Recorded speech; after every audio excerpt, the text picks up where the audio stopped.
सदक़ल्लाहुल अज़ीम। मुहतरम हज़रात, सामईन किराम, हाज़िरीन मस्जिद, अज़ीज़ों और बुज़ुर्गों, कुरान मुक़द्दस की एक मुबारक आयत मैंने आप हज़रात के सामने तिलावत की है। दुआ कीजिए कि अल्लाह ताला उसकी रोशनी में मुख्तसर से वक्त में कुछ काम की और मुफीद बातें अर्ज़ करने की तौफ़ीक़ नसीब फ़रमाए और हम सब को अमल करने की तौफ़ीक़ अता फ़रमाए।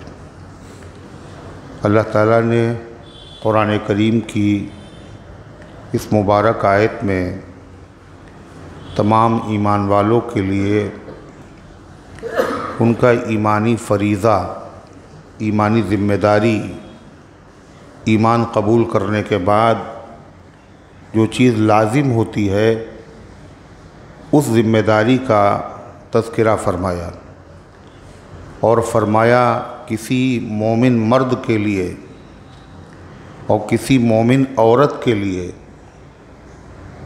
जब अल्लाह उसके रसूल का फ़ैसला आ जाए तो अपने मामले में कोई इख्तियार बाकी नहीं रहता।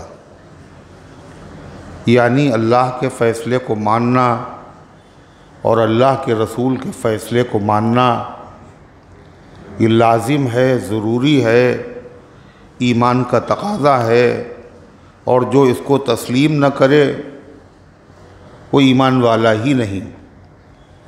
कुरान करीम की यह आयत ज़िंदगी के तमाम मसाइल में हमें रोशनी फ़राहम करती है कि ज़िंदगी के हर मुहाज़ पर, हर पहलू पर, हर शोबे में हमें ज़रूरत है कि हम इताअत करें अल्लाह की और अल्लाह के रसूल की। किसी काम को शुरू करने से पहले हम ये सोचें कि इसमें अल्लाह का हुक्म क्या है, अल्लाह के रसूल का हुक्म क्या है, और जब मालूम हो जाए तो उससे आगे बढ़ने की कोशिश न करें। यही है ईमान का तकाज़ा। और हर दौर में ईमान वालों ने, जो कामिल ईमान वाले थे, उन्होंने यही किया कि अपने जज्बात का खून कर दिया, अपनी तमन्नाओं को कुचल डाला, अपनी ख्वाहिशात को रौंद डाला। जब उनकी नज़र में, जब उनके सामने अल्लाह उसके रसूल का फरमान आ गया तो वो रुक गए। इस आयत करीमा के शान नुज़ूल में वो पस मंज़र जिसमें यह आयत नाजिल हुई, कई वाक़यात उलमाए तफ़सीर ने लिखे हैं। एक वाक़या ये लिखा कि एक सहाबी थे, उनका नाम था हज़रत जुलबीब रज़ियल्लाहु अन्हु। ये सहाबी अल्लाह के वहाँ तो उनका बड़ा मकाम था, बड़ा मर्तबा। हर सहाबी का मकाम बड़ा ऊंचा, बड़ा मर्तबा, लेकिन शक्ल व सूरत के एतबार से ये अच्छे नहीं थे, निहायत ही काले। हुज़ूर पाक सल्लल्लाहु अलैहि वसल्लम ने उनसे फ़रमाया कि तुमने निकाह नहीं किया, हुज़ूर हमें अपनी बेटी कौन देगा? फरमाया जाओ फ़ुला अंसारी के घर पे जाओ और कहना कि अल्लाह के रसूल सल्लल्लाहु अलैहि वसल्लम ने पैगाम भेजा है कि अपनी बेटी का निकाह आप मुझसे कर दें। चुनाचे वो तशरीफ़ ले गए। ज़ाहिर है माँ बाप अपनी औलाद के सिलसिले में बड़े हसास होते हैं। वो ख़ुद तकलीफ़ें बर्दाश्त कर लेते हैं, अज़ियतें बर्दाश्त कर लेते हैं, लेकिन औलाद को तकलीफ़ से बचाने की हर मुमकिन कोशिश करते हैं। बाप सारी ज़िंदगी मेहनत करता है, मज़दूरी करता है, पेट काटता है, खून पसीना बहाता है और जाहिल रहा मगर कोशिश करता है कि उसकी औलाद जाहिल न रहे, अनपढ़ न रहे, उसका मजाक न उड़ाया जाए, उसकी हंसी न उड़ाई जाए। होता है या नहीं होता? लिहाजा रिश्ता कर रहा है आदमी अपनी लड़की का तो सोचता है, समझता है, फूक फूक के कदम रखता है, अपने से बेहतर ढूंढ कर दामाद करने की कोशिश करता है। जब वो सहाबी पहुँचे तो घर वालों ने इनकार कर दिया कि बड़े बड़े लोगों के पैगाम आए और हमने अपनी लड़की का रिश्ता उनसे मंजूर नहीं किया। तो इस आदमी से हम कैसे अपनी बेटी का निकाह कर दें। चुनाचे बाप ने मना करने का इरादा किया और जैसे ही वो आगे बढ़े तो ख़ुद अंदर से उस बच्ची ने कहा, जिसके लिए पैगाम आया था, ये हैं ईमान वाले। उसने कहा कि ये जो साहब पैगाम लेकर के आए हैं ये हैं कौन? ये खुद से तो आए नहीं हैं, ये तो कासिद हैं, ये तो पैगाम रसा, पैगाम पहुंचाने वाले हैं, पैगाम देने वाले ये नहीं हैं। पैगाम देने वाले तो मुहम्मदुर रसूलुल्लाह सल्लल्लाहु अलैहि वसल्लम। लिहाजा जब अल्लाह के रसूल सल्लल्लाहु अलैहि वसल्लम ने ये रिश्ता हमारे लिए पसंद किया है तो फिर हमें मंजूर है, इनकार न कीजिए। एक रिवायत में आता है कि नबी पाक सल्लल्लाहु अलैहि वसल्लम ने ख़ुद फरमाया अंसारी सहाबी से कि फ़ुला सहाबी के लिए मैं तुम्हारी लड़की का रिश्ता तलब करता हूँ। अल्लाह के रसूल, मैं तो हाजिर हूँ, आपका हर हुक्म सर आँखों पर, हम अपने घर में मशवरा कर लें। इस लड़की की जो माँ है हम उससे मशवरा कर लें। आपने फरमाया ठीक, इसलिए कि मशवरा करने का तो शरीयत ने हुक्म दिया है।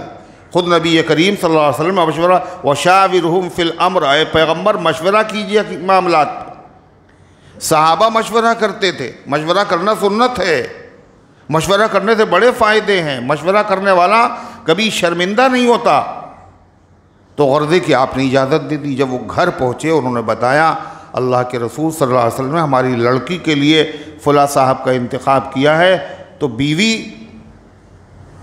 वो खफा हो गई कि ये तो कोई बात नहीं हुई, हमने फ़ुला जगह इनकार कर दिया, फ़ुला जगह इनकार कर दिया और इनके साथ हम करेंगे।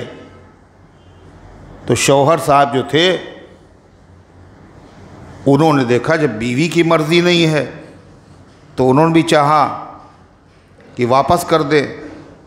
तो उस लड़की ने खुद से कहा, अल्लाह के नबी ने जब भेजा है तो अल्लाह के रसूल सल्लल्लाहु अलैहि वसल्लम जिसको हमारे लिए मुंतखब कर लिया उससे अच्छा कोई रिश्ता नहीं हो सकता, वापस न कीजिए और हमें मंजूर। हुजूर पाक सल्लल्लाहु अलैहि वसल्लम को इत्तला मिली तो आपने निकाह फरमा दिया और निकाह फरमाने के बाद आपने दुआ दी। फिर हज़रत जुलबीब एक जंग में गए और शहीद हो गए।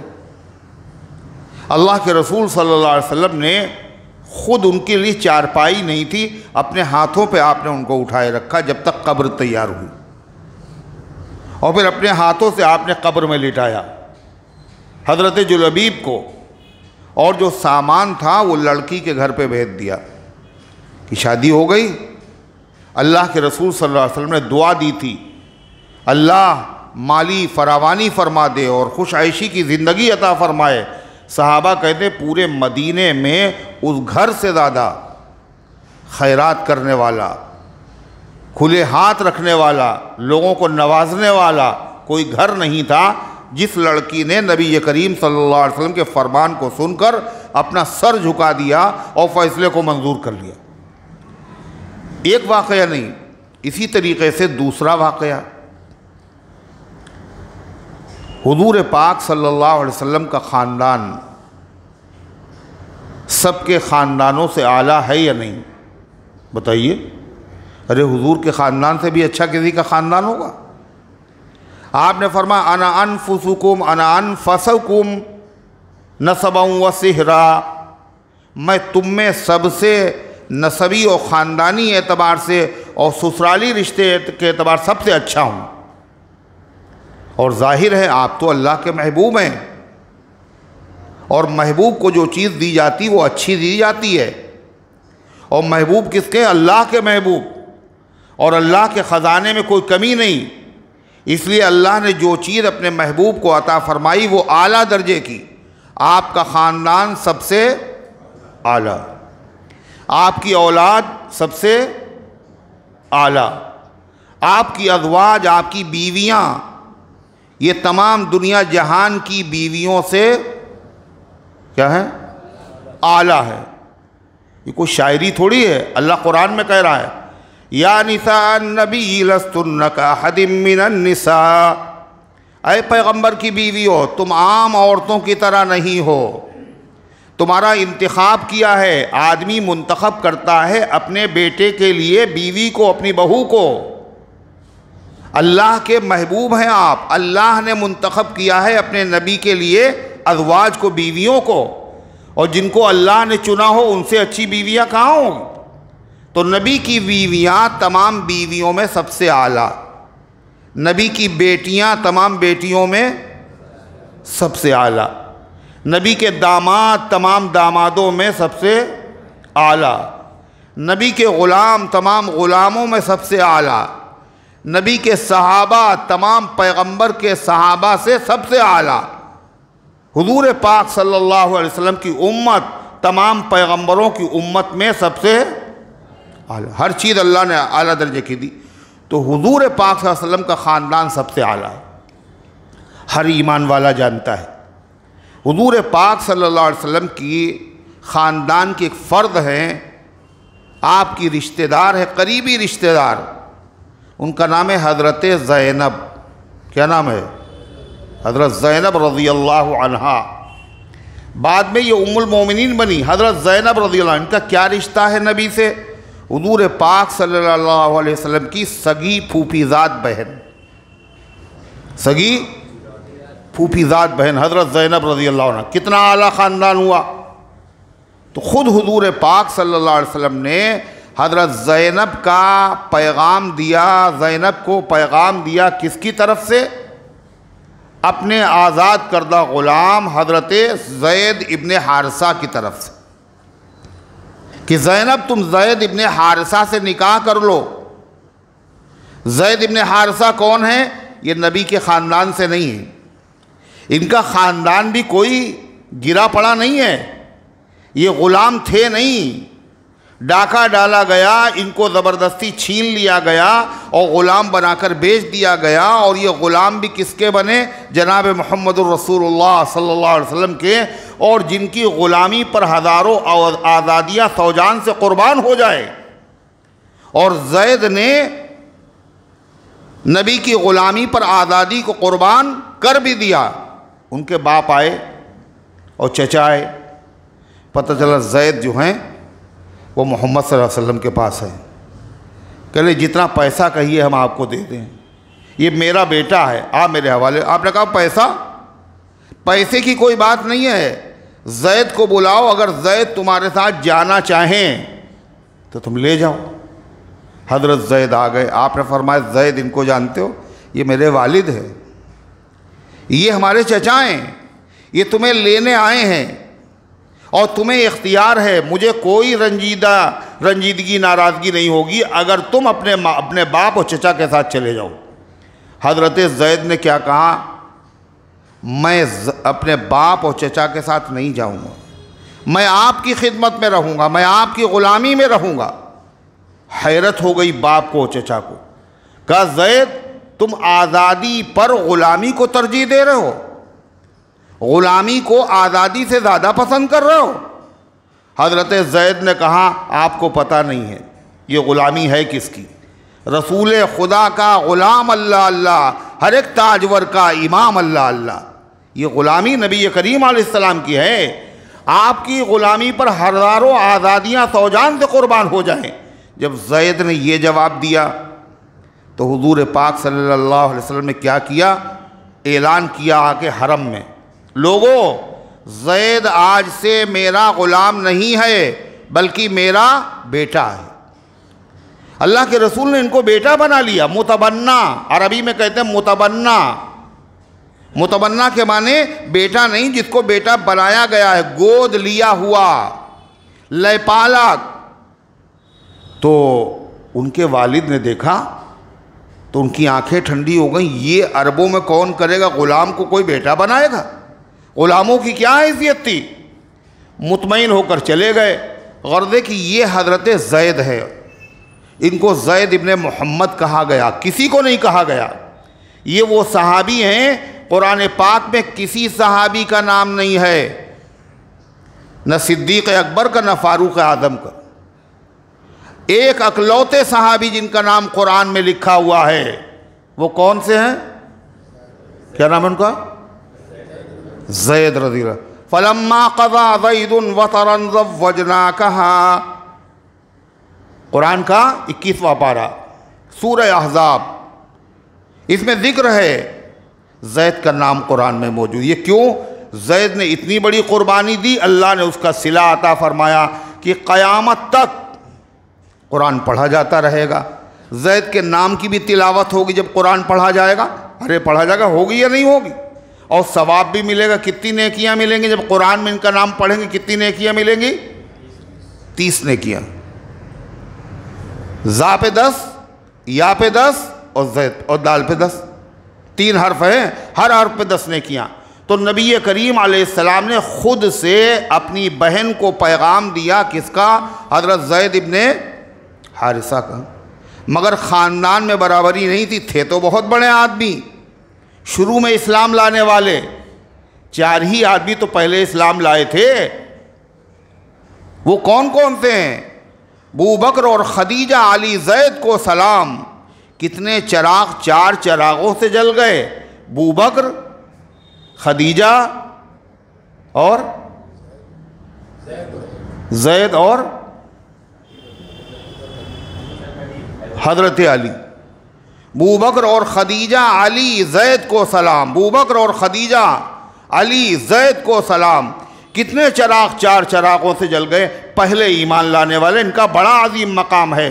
अगर किसी सरिये में, किसी लश्कर में नबी सल्लल्लाहु अलैहि वसल्लम को भेजते थे तो हज़रत ज़ैद को सिपह सालार बना के भेजते थे। हज़रत आयशा सिद्दीक़ा फरमाती, रात का वक्त था, एक आदमी आया, उसने दरवाज़े पे दस्तक दी। अल्लाह के नबी इतनी तेज़ी के साथ उठे, मैंने कभी नहीं देखा कि आपने चादर ली और कायदे से चादर ओढ़ी भी नहीं, इतनी तेज़ी के साथ, और दरवाज़ा खोला और आपने देखते ही उसको गले से लगा लिया और उसकी पेशानी को चूम लिया। तो पता चला ये कौन था? ये हज़रत ज़ैद इब्ने हारिसा थे। ये सफ़र से आए थे, ये वो सहाबी हैं। मगर ख़ानदान उनका नबी के ख़ानदान के बराबर नहीं, किसी का ख़ानदान नहीं। आपने जब पैगाम दिया हज़रत ज़ैनब को, तो हज़रत ज़ैनब रज़ी अल्लाह अन्हा ने इस पैगाम को मंजूर नहीं किया, उनके भाई ने भी मंजूर नहीं किया। क्यों? हमारा ख़ानदान आला है और उनका ख़ानदान, बोलो, कम है हमसे। और हकीकत थी। फिर क्या हुआ? जब नामंजूर कर दिया तो कुरान की आयत नाजिल हुई। कौन सी आयत? वमा कान लिमुमिनिन वला मुमिनतिन इज़ा क़ज़ल्लाहु व रसूलुहु अमरन अन यकून लहुमुल खियरतु मिन अमरिहिम। किसी ईमान वाले को, किसी ईमान वाली को हक़ हासिल नहीं है, जब अल्लाह फ़ैसला कर दे और अल्लाह का नबी फ़ैसला कर दे तो उसके बाद अपने मामले में उनको इख्तियार का कोई हक़ बाकी नहीं रहता। वो फ़ैसला मंजूर करें न करें ये हक़ नहीं रहता। नबी का फ़ैसला तो मानना ही है, ईमान का तक़ाज़ा। अब क्या था? कुरान जब नाजिल हो गया तो हज़रत ज़ैनब ने क्या कहा? हुज़ूर मुझे ये निकाह मंजूर। या रसूल अल्लाह फ़िदा का अबी व उम्मी, मेरे माँ बाप आप पर कुर्बान हो जाएं, ज़ैद से मेरा निकाह कर दीजिए। और भाई भी राज़ी हो गए। क्यों? कुरान का हुक्म नाजिल होगा। ईमान वाले के लिए अल्लाह उसके रसूल के हुक्म से बड़ी कोई चीज़ नहीं। लेकिन यहाँ एक सवाल पैदा होता है और बड़ा अहम सवाल है, मगर आप लोगों के जहन में नहीं आएगा वो, इसलिए कि ये वक्त गुजारी के लिए आते हैं। अगर थोड़ी सी देर हो गई तो पेशानी पे सिलवटें पड़ती हैं और ये नहीं मालूम ज़िंदगी भर जाहिल रहे और कब्र में चले गए और जाहिल भी बन के रहे। कितनी अहम बात है। इस्लाम की तालीम है कि बराबर वाले में शादी की जाए। इस्लाम की तालीम है जिससे शादी कर रहे हो दोनों ख़ानदानों में बराबरी हो, ख़ानदानी के एतबार से बराबर हो, माल के एतबार से बराबर हो, ईमान के एतबार से बराबर हो। इस्लाम की तालीम है। अल्लाह के नबी ने फिर क्यों किया ये? जब यही हुक्म है दोनों में बराबरी होना चाहिए, तो आपने हज़रत ज़ैनब का निकाह हज़रत ज़ैद से क्यों किया? ख़ानदान के एतबार से बराबरी तो है नहीं। अरे है सवाल या नहीं है? इस्लाम क्यों कहता है दोनों ख़ानदानों में बराबरी हो? क्यों कहता है? दोनों ख़ानदान में दौलत के एतबार से बराबरी होना चाहिए, शौहर और बीवी दोनों में, लड़के और लड़की दोनों में देखना चाहिए। क्यों कहता है इस्लाम? इसलिए कि निकाह जो होता है वो कई महीने के लिए होता है भाई? कई महीने के लिए होता है? साल भर के लिए होता है। निकाह पूरी ज़िंदगी के लिए होता है। बीवी को क्या कहा जाता है? शरीके हयात। शौहर को क्या कहा जाता है? शरीके ज़िंदगी, ज़िंदगी का पार्टनर, ज़िंदगी भर का साथी। तो अगर 1 घंटे का आपका कोई साथी हो, रेल पर, ट्रेन पर 1 घंटे कोई साथ में बैठ जाए आपके और निहायत टर्रा हो, बदमिजाज हो, तो सफ़र आपका कैसा कटेगा? मज़ेदार कटेगा ना? आप हैं जल्दी ख़त्म हो जाए। ये ज़िंदगी भर का साथी है, रफ़ीक़े ज़िंदगी, शरीके हयात। तो ये ज़िंदगी कटे खूबसूरती के साथ, रो रो के नहीं। निकाह का मकसद क्या है? लितस्कुना इलैहा, ताकि निकाह के ज़रिए से सुकून हासिल हो। अगर सुकून नहीं हासिल हुआ, अगर बेचैनियाँ हासिल हुई, तो निकाह का मकसद पूरा नहीं हुआ। घर का मकसद क्या है? मिट्टी का घर हो, चूने का घर हो, झोपड़ा हो, टी शेड हो, महल हो। घर किसे कहते हैं? जहाँ सुकून मिले। अगर सुकून नहीं तो घर नहीं है। हर आदमी को चाहे जैसा हो उसका घर हो, टूटा फूटा मामूली, उसको सुकून कहाँ मिलता है? कहाँ मिलता है? अपने घर में आके मिलता है। अरे है या नहीं? तो ज़िंदगी का मकसद शरीके ज़िंदगी, शरीके हयात। इसलिए इस्लाम ने ये तालीम दी है, ये रिश्ता मजबूत रहे, मुस्तहकम रहे, खुशगवार रहे। लिहाजा जो चीज़ें इस रिश्ते को मजबूत करने वाली थीं, शरीयत ने उनको अपनाने का हुक्म दिया, और जो चीज़ें इस रिश्ते को कमज़ोर करने वाली थीं, इसमें खलल और नक़्स पैदा करने वाली थीं, इस्लाम ने उन पर पाबंदी लगा दी। क्या कहा? रिश्ता मजबूत कैसे होगा? ये का बराबरी होना चाहिए दोनों में, शौहर में भी और बीवी में भी। किस एतबार से बराबरी हो? का दौलत के एतबार से और ख़ानदान के एतबार से और ईमान के एतबार से। लेकिन फ़र्क समझो, दौलत के एतबार से बराबरी होना तो चाहिए, मगर ये मुस्तहब है, फ़र्ज़ वाजिब नहीं है। काहे के लिए है ये? ताकि अच्छी तरीके से ज़िंदगी गुजरे। ये लड़की का हक़ है। अब लड़की ने क्या कहा? जिस लड़के का पैगाम आया है वो लड़का अगरचे मालदार नहीं, मगर अखलाक के एतबार से, सूरत के एतबार से, सीरत के एतबार से, दीन के एतबार से बहुत अच्छा है। तो माल को लेके हम क्या करेंगे? ये उसका हक़ था, इस हक़ को छोड़ देने का उसको हक़ हासिल है। वो चाहे तो गरीब लड़के से निकाह कर ले, कोई मसला नहीं, शरीयत कोई पाबंदी आयद नहीं करती। मकसद क्या? निबाह है। दौलत तो बहुत है मगर बदअखलाक है, तो निबाह होगा। फिर ख़ानदानी बराबरी क्यों है? अगर दोनों बराबर के होंगे तो मिजाज बनेगा। अगर एक कम हुआ और एक ज़्यादा हुआ तो जो आला होगा वो अपने दूसरे पार्टनर को क्या समझेगा? अपने से बड़ा समझेगा या कम समझेगा? क्या समझेगा? अपने से हकीर, गिरा हुआ, कमज़ोर। और इस रिश्ते में जहाँ किसी ने किसी को हकीर समझा तो ये रिश्ता खूबसूरत नहीं रहेगा, इसमें दरारें आएंगी, खलल पैदा होगा, ये रिश्ता बिखर जाएगा, टूट जाएगा। इसलिए दोनों क्या होना चाहिए? बराबर वाले के।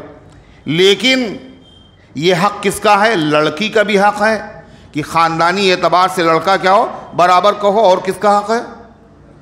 ये ख़ानदान वालों का भी हक़ है। ख़ानदान वालों को एतराज़ करने का हक़ है, भाई बराबर वाले में शादी तुमने क्यों नहीं की, वहाँ क्यों शादी कर रहे हैं आप? उनको भी हक़ हासिल है। लेकिन वही बात है, क्या अगर कोई अहम मसलहत हो, दुनिया की मसलहत हो या दीन की मसलहत हो, तो ये ख़ानदानी बराबरी को भी कुर्बान कर देना चाहिए। और कर देना चाहिए, और कर देना मतलूब है, महबूब है, पसंदीदा है। यानी जिससे रिश्ता हो रहा है वो क्या है? मुत्तकी है, परहेज़गार है, अखलाक बहुत अच्छे हैं उसके, और बहुत दीनदारी उसके अंदर बहुत ज़्यादा है। लिहाजा ख़ानदान अगरचे ज़्यादा आला नहीं है, लिहाजा तुम इस मुनासिबत की वजह से, अहमियत की वजह से उससे निकाह कर दो। मौलवी होना ज़रूरी नहीं, हाफिज़ होना ज़रूरी नहीं, दीनदार देखो, दीनदार। फज़फर बिदाति दीन, दीनदार से निकाह करो, कभी हारोगे नहीं, कभी शर्मिंदा नहीं होगे, कभी पछताना नहीं पड़ेगा, जिसके अंदर दीन हो। और दीन नाम नमाज रोज़े का नहीं है खाली। हज़रत फ़ारूक आज़म ने कहा था, तुमने क्यों कहा ये अच्छे आदमी? पड़ोसी में हो, पड़ोस में रहो? तो कहना नहीं। सफ़र किया है? कहा नहीं। कभी लेन देन किया? कहा नहीं। फिर क्यों कहा तुमने? इसका मतलब मस्जिद में तुमने इसको सर उठाते और सर झुकाते देखा होगा, खाली नमाज देख के फैसला कर दिया ये अच्छा आदमी। दीनदार वो नहीं, ज़िंदगी का एक शोबा है कि आदमी नमाज रोज़े का पाबंद हो, पूरी ज़िंदगी तो हुकूक से मालूम होती है, मामलात से मालूम होती है, लेन देन से मालूम होती है ये आदमी सही है या नहीं है। वरना हाजी है वो बदनाम कर रहा है इस्लाम को, नमाजी है वो बदनाम कर रहा है इस्लाम को मामलात के एतबार से। तो गर्दे कि अगर ये देखा जाए ये रिश्ता अगरचे ख़ानदान के एतबार से बराबर नहीं है, मगर दीनदार है, अखलाक अच्छे हैं, कोई और अहम बात उसके अंदर पाई जाए तो उससे निकाह कर देना और बराबरी को छोड़ देना ये मुस्तहब है, अफजल है और आला है। और अल्लाह के नबी ने ये खुद कहा भी और अमल करके बोलो दिखाया भी है। हज़रत ज़ैनब का निकाह किससे किया आपने? हज़रत ज़ैद इब्ने हारिसा से। क्यों किया? इसी दीनी मसलहत की वजह से। जो नबी की सीरत है वही सहाबा की सीरत है, जो नबी की सीरत वही सहाबा की सीरत। सहाबा की सीरत का हज़रत फ़ारूक आज़म ने, उनका ख़ानदान कैसा था? बहुत आला, खलीफतुल मुस्लिमीन हैं, अमीरुल मोमिनीन हैं। मगर हज़रत फ़ारूक आज़म ने अपने बेटे का निकाह किससे किया था? अरे बोलो, नहीं मालूम। दूध बेचने वाली की लड़की के साथ। हज़रत फ़ारूक आज़म जिनकी 22 लाख मुरब्बा मील पर हुकूमत है, साहिल ही नहीं सीने दरिया पे हुकूमत, फ़ारूक मुअज़्ज़म के सिवा कौन करेगा? हवाओं पे हुकूमत, पहाड़ों पे राज, जिनका महल जन्नत पे बना हुआ देखा। मेरे बाद कोई नबी होता तो उमर होते, वो फ़ारूक आज़म। और निकाह किससे कर रहे हैं अपने लड़के का? किससे? दूध बेचने वाली की लड़की के साथ। क्यों कर रहे हैं? यहाँ ख़ानदान के एतबार से बराबरी तो नहीं है। का अल्लाह के नबी ने कहा था कि दीन देख लेना, अगर दीन ज़्यादा हो तो फिर बरादरी और ख़ानदान को कम किया जा सकता है, हटाया जा सकता है, इस हक़ को नज़रअंदाज किया जा सकता है। क्या देखा था हज़रत फ़ारूक आज़म ने दीन उसमें? वो रात में जो गश्त कर रहे थे तो आवाज़ आ रही थी, माँ कह रही थी बेटी से दूध में पानी मिला दो। अम्मी जान, अमीरुल मोमिनीन का आर्डर आया, हुक्म आया है, दूध में पानी मिला के नहीं बेचा जाएगा। माँ कह रही है अमीरुल मोमिनीन क्या देख रहे हैं इस वक्त? बेटी ने जवाब दिया अमीरुल मोमिनीन ने देख रहे हैं, उनका खुदा तो देख रहा है। हज़रत उमर ने निशान लगा दिया दरवाजे में और सुबह बुलाकर अपने लड़के का निकाह कर। क्यों? इस लड़की के दिल में क्या है? अल्लाह का डर है। और जिसके दिल में अल्लाह का डर हो वही दीनदार है, समझ लीजिए आप।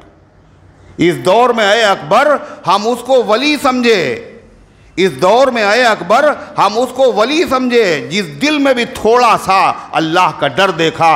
अगर अल्लाह का डर है तो बेनमाजी नहीं होगा, अल्लाह का डर है बीवी पे जुल्म नहीं करेगा, अल्लाह का डर है धोखा नहीं देगा, अल्लाह का डर है माँ बाप की नाफरमानी नहीं करेगा, अल्लाह का डर है तो बाजार में कम नाप तोल नहीं करेगा। ये सब अल्लाह का डर ही तो बुनियादी चीज़ है। तो इसलिए फ़ारूक आज़म निकाह कर दिया। दो बातें हुई, तीसरी चीज़ क्या है? कायम बराबरी होना चाहिए। अरे बोलो, निकाह में बराबरी देखी जाए काहे में? दौलत के एतबार से और ख़ानदान के एतबार से।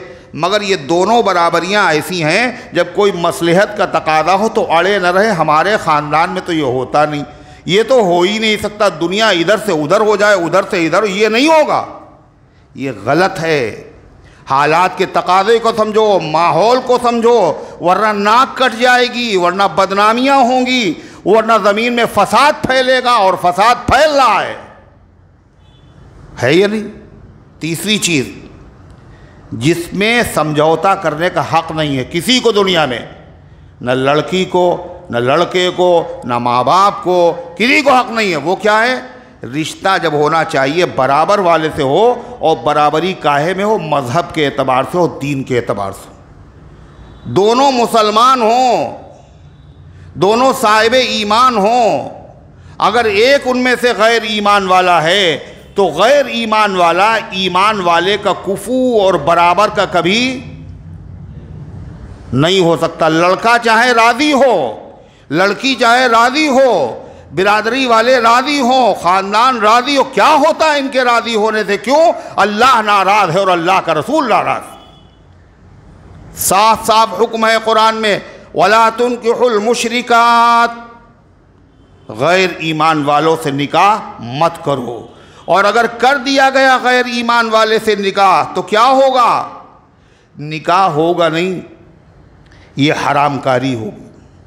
जितने इस रिश्ते से खुश हैं वो भी गुनहगार, हरामकारी में शरीक हैं वो रिश्तेदार, दोस्त और अहबाब। और जब हरामकारी होगी तो क्या होगा? जब गुनाह होगा तो उसकी नहूसत ज़ाहिर होगी, और नेकियां होंगी तो उसका नूर ज़ाहिर होगा। और जब हरामकारी होगी तो क्या होगा? हालात और माहौल अच्छा होगा या ख़राब होगा? ख़राब होगा। और आज यही हो रहा है, पता है आपको? ये सब हम लोगों की इसी का नतीजा है। सुनेंगे नहीं, सुनना चाहते ही नहीं है, हमारे पास टाइम नहीं है, हमारे पास वक्त नहीं। पता है, ईमान खतरे में पड़ा हुआ है आज। सोशल मीडिया पे देखिए आप, क्या है, कितने मुसलमान लड़के और कितनी मुसलमान लड़कियां एक दूसरे के साथ चली गई नहीं चली गई, शादियां कर ली नहीं कर ली, मुर्तद हो गए नहीं हो गए, दीन से हाथ धो लिया उन्होंने नहीं धोया शादी की बुनियाद पर। अरे हुआ नहीं हुआ? कान में तेल डाले बैठे हुए हैं, क्या हो रहा है दुनिया को कुछ पता ही नहीं।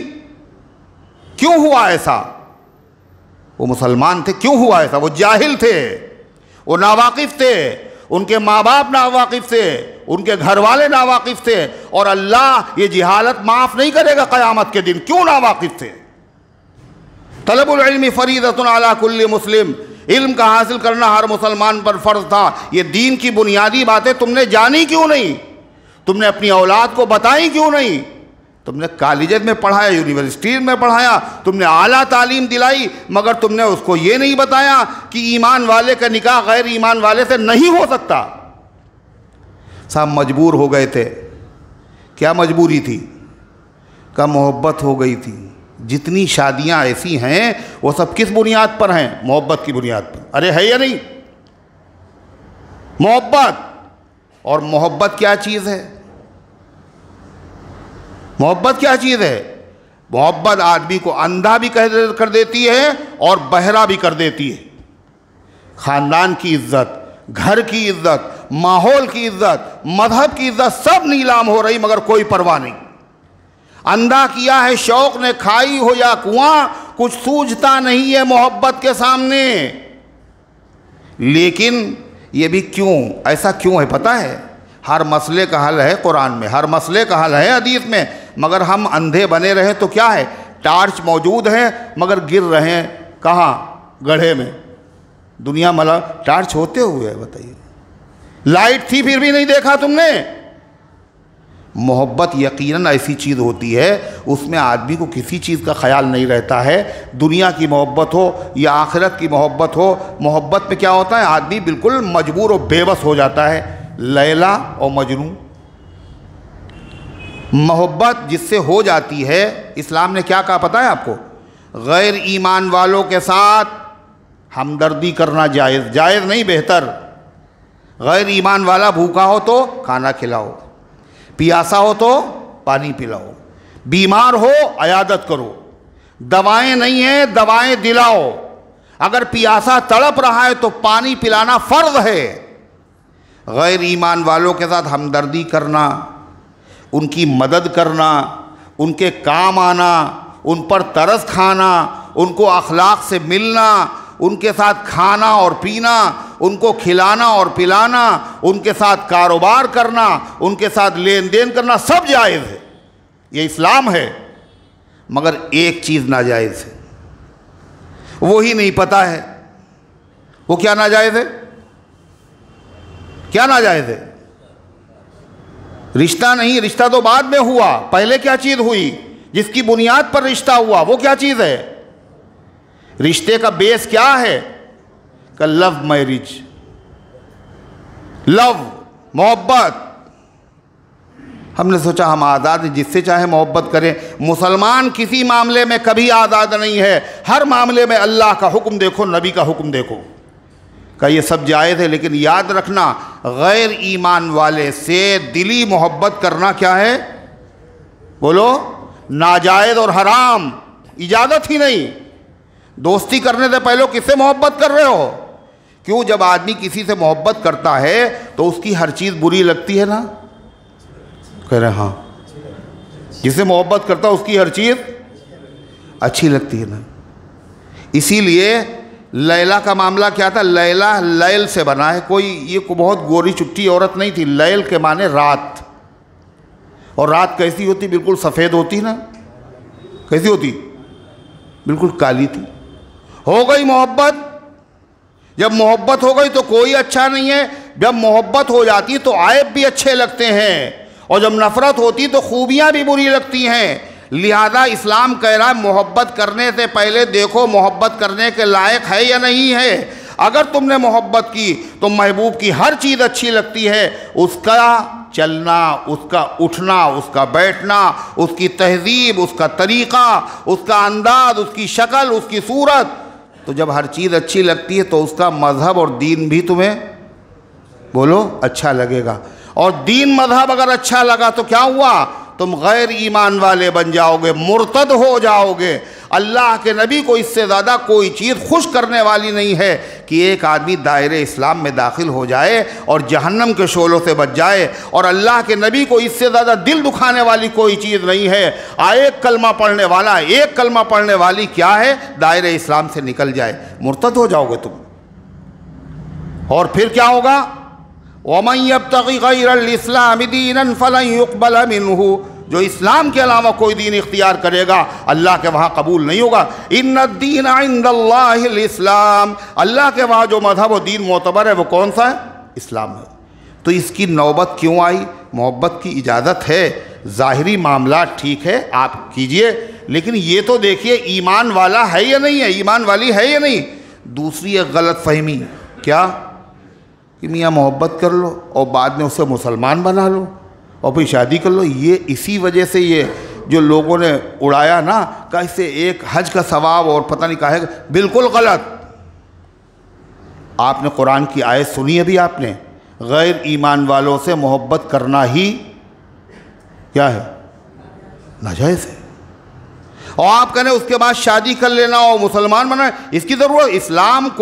इस्लाम बरहक मज़हब है, इसको किसी दलाल की ज़रूरत नहीं है, किसी एजेंट की ज़रूरत नहीं। आओ तुम्हें ये मिलेगा, आओ तुम्हें ये मिलेगा, आओ तुम्हें ये मिलेगा, ऐसा कुछ नहीं है।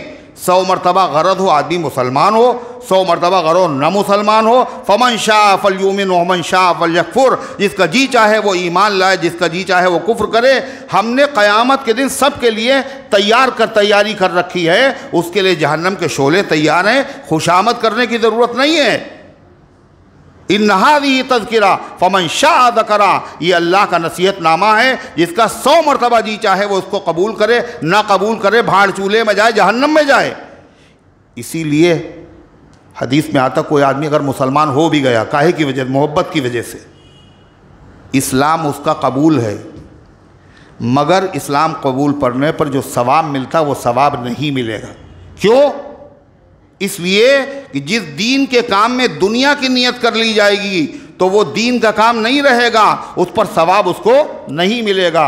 बाहर सूरत ये चंद गुजारिशात मैंने अर्ज़ की। कुरान की आयत वो क्या है जो मैंने पढ़ी थी?